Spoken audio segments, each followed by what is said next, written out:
वास्तुशास्त्र के यह 30 प्रयोग आपकी जिंदगी बदल देंगे। घर के उत्तर पूर्व दिशा में कांच की शीशी में नमक भरकर रखें। इसमें कुछ लौंग भी डाल दें। घर में आने वाली नकारात्मकता आपका कुछ नहीं बिगाड़ पाएगी। लिविंग रूम में एक बड़ी पारिवारिक तस्वीर या कई तस्वीरें लगाने से परिवार के सदस्यों के बीच बंधन को मजबूत करने में मदद मिलती है। यदि आप लाखों रुपए कमाने के बाद भी कर्ज से दबे हैं तो घर के मुख्य द्वार पर नित्य सिंदूर से 9 अंगल लंबा 9 अंगल चौड़ा स्वास्तिक का निशान बनाएं। साथ में शुभ लाभ भी बना सकते हैं। इससे घर में हमेशा सुख समृद्धि बरकरार रहती है। आपके घर का फर्नीचर चौकोर या आयताकार आकार में होना चाहिए। विषम आकृतियां या गोल टुकड़े भी वास्तुशास्त्र के सिद्धांतों में फिट नहीं बैठते। घर के उत्तर दिशा में जल से भरा हुआ घड़ा सुराही रखें। ऐसा करने से घर में लगने वाला वास्तु दोष समाप्त हो जाता है। तरक्की के रास्ते खुलते हैं। माँ लक्ष्मी की कृपा हमेशा बनी रहती है। ध्यान दें, घर में कभी भी खाली घड़ा या सुराही नहीं रखनी चाहिए। ऐसा करने से दरिद्रता का वास होता है। लिविंग रूम का दक्षिण पूर्व भाग टीवी के लिए बचाकर रखना चाहिए।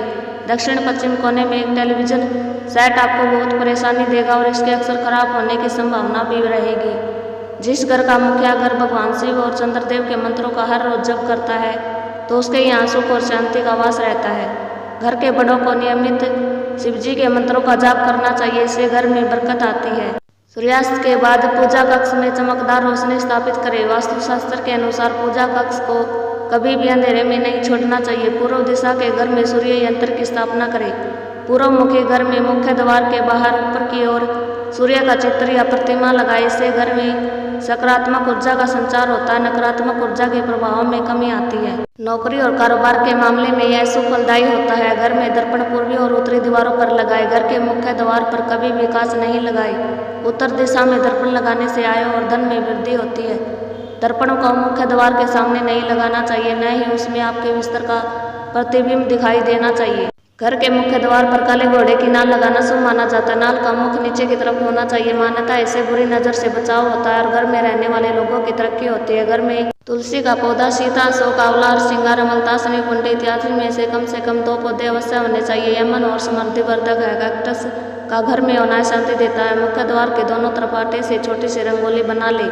यह बेहद शुभ मानी जाती है। वैसे तो यह काम रोजाना करना चाहिए, मगर संभव न हो तो सप्ताह में कम से कम एक बार अवश्य रंगोली बनाई। घर के ईशान नक्षत्र में कोई भी पालतू जानवर न बांधे। कुत्ते, मुर्गे, भैंसों के संबंध में तो और भी सावधान रहे, अन्यथा घर में परेशानियों का अंबार लगा रहेगा। घर में कहीं भी झाड़ू को खड़ी करके नहीं रखना चाहिए। इसी प्रकार उसे न तो ऐसी जगह रखना चाहिए जहाँ उसे पैर लगे या उसे लांगा जाता हो। ऐसा होने पर घर में बरकत नहीं होती। धन आगमन के स्रोत में कमी आती है। आपको अपने दिन की शुरुआत राधे कृष्ण, सीता राम, श्रीमन नारायण नारायण इन शब्दों से करनी चाहिए। सुबह उठकर भगवान सूर्य को अर्घ्य दे। जिन घरों में लोग इसका नियमित रूप से पालन करते हैं वहाँ दरिद्रता दूर रहती है। यदि बच्चे प्रातःकाल अपने हाथों से सूर्य देव को जल अर्पित करें तो उनकी बुद्धि का विकास होता है। सूर्य को जल चढ़ाते समय निम्न मंत्रों का जाप करना चाहिए।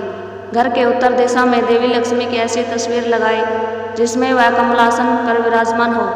स्वर्ण मुद्राएं गिराए रही ऐसी तस्वीर लगाना शुभ माना जाता है। इससे घर में समृद्धि का वास होता है। आप उत्तर दिशा में तोते की तस्वीर लगाएंगे तो पढ़ाई करने वाले बच्चों के लिए काफी फायदेमंद होगा। रसोई घर के अंदर गैस चूल्हे को आग्नेय कोण में रखें और रसोई के ईशान कोण में साफ बर्तन में जल भरकर रख दे। ऐसा करने से आपके घर में धन प्रवाह बना रहेगा। कहीं धन अटका हुआ तो उसके मिलने की संभावना बढ़ जाएगी। पानी की टंकी मकान की छत पर पश्चिम दिशा की ओर लगाना चाहिए। इस दिशा में छत के अन्य भागों से ऊंचा चबूतरा बनाकर पानी की टंकी रखना चाहिए। वास्तु के नियम अनुसार यह बहुत ही शुभ होता है। घर में नित्य सुबह सवेरे संध्या के समय एक छोटा सा गाय के गोबर से निर्मित कंडा जलाकर उस पर मात्र एक चुटकी भर चावल में घी मिलाकर डालना चाहिए। इस प्रयोग के नित्य करने से घर में आदि व्याधियों का नाश होता है। बाथरूम के नकारात्मक ऊर्जा को दूर करने के लिए कांच के एक कटोरे में समुद्री नमक भरकर रखना चाहिए। यदि आप वित्तीय समस्याओं और स्वास्थ्य की समस्याओं का सामना करना नहीं चाहते तो टूटे हुए दर्पण, बर्तनों, बेकार सामान को बदल दे। बेकार घड़ियों को काम करने वाली घड़ियों में बदल दे। टूटा हुआ दर्पण सबसे बुरा होता है। आपको अपने घर में टूटे हुए दर्पण, बर्तन, बेकार सामान और घड़ियां बाहर निकाल देनी चाहिए क्योंकि ये दुर्भाग्य ला सकते हैं।